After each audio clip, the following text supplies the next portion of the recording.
Now, I'd like to bring you in, Shweta, who's the founder and CEO for Investography. I'm curious to know your thoughts on how women should factor in this longevity risk when planning for their retirement, and what strategies can they employ to ensure their financial security throughout their retirement years.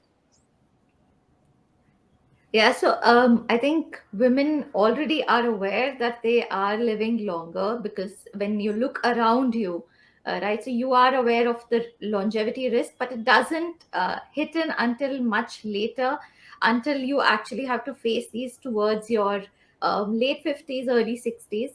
I think as we are seeing women, more Gen Z, more millennials uh, coming up and managing money on their own, women are getting aware of how and when they should retire, what kind of lifestyle would they want to lead once they retire. So I think they are getting more and more aware.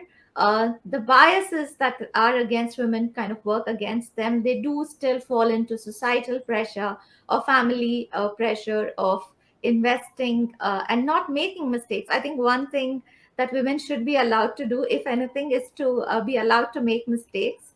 I think if that is one thing that they get, women will move leaps and bounds, not just in their lives and careers, but even in their investment journeys.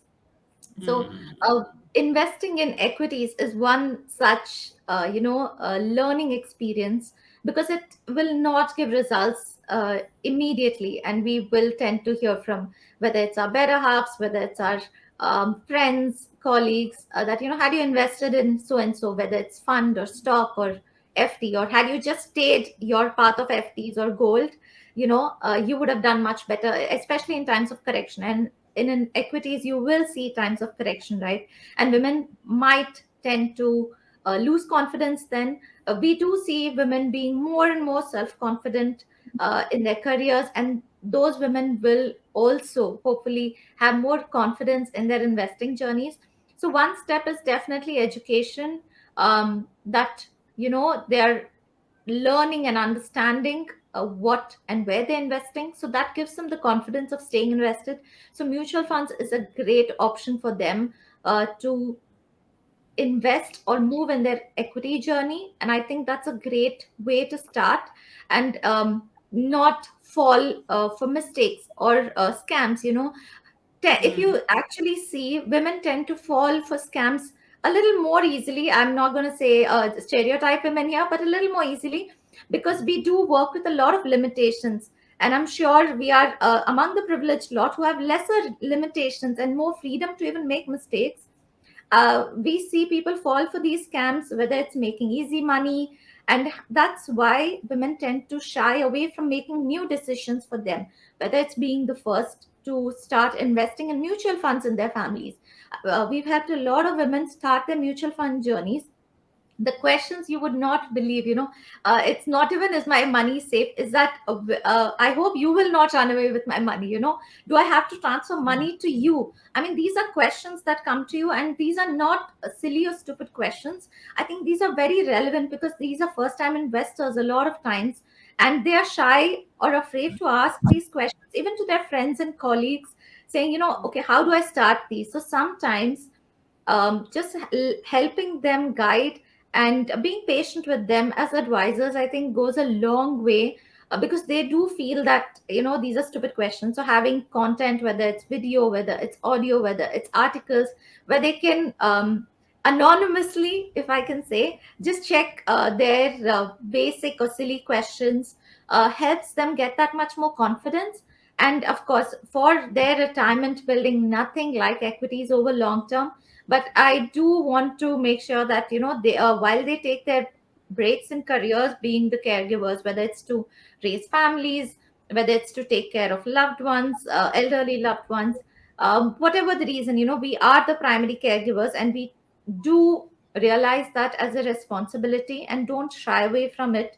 I think making sure that cash flow is available at times when we need them helps them get that much more confidence. So while you're investing for that retirement in equities, and it could be huge parts of your portfolio, that's absolutely fine. It could be 80%, it could be 70%, whatever it is that is, relevant to you. Having that emergency fund of say 6 to 12 months in a place that is accessible will give them that much needed confidence that equity needs, and will give their equity portfolios time as well. So I think a combination of education and making sure that you have your emergency funds or cash flow when you need it will help them plan their retirement much better.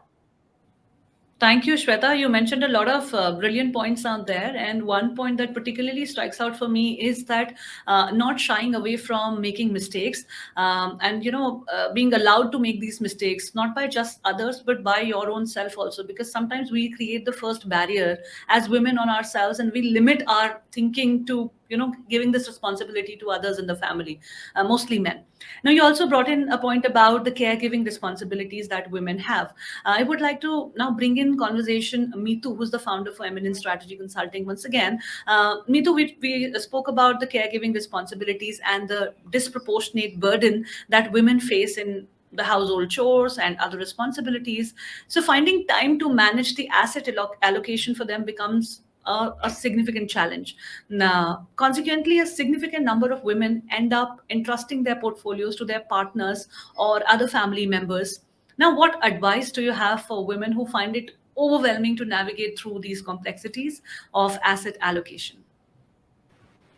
And the interesting part, Shobha, is that the challenges are not just these. Some are self-inflicted also. So we love saying that, oh, numbers worry me, and I'm not a great financial planner, and my husband handles my portfolio. And sometimes we take a lot of pride in it as well. So there are variety of challenges that we face. What my advice would be, don't bother so much about the nitty gritties, right? So it's like, if I intend to go from Bombay to Delhi, I'll simply take a flight, board it, sit back and relax, right? I cannot be the pilot, right? So there is an expert who's trained, who's a pilot. He or she will take me safely to my destination. I would say investment journey is pretty much like that, right? So we don't have to be expert as investors when we are planning to do our investment journey. There are experts like Shweta and Preeti. We have to seek their help, and they do incredible job, right? So we have to take their help.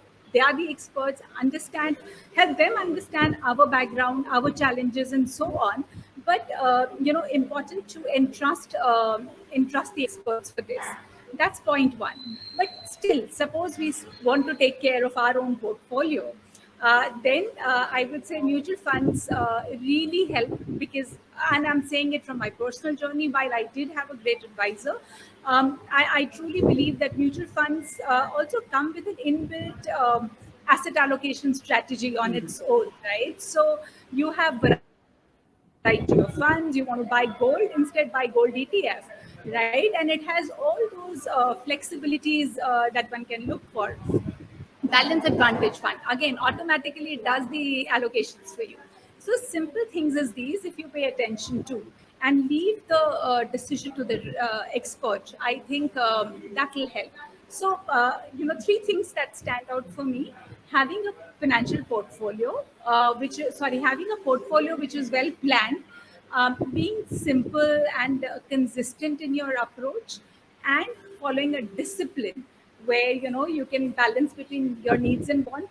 These three things, if you handle yourself properly, I think rest of the asset allocation will be taken care of.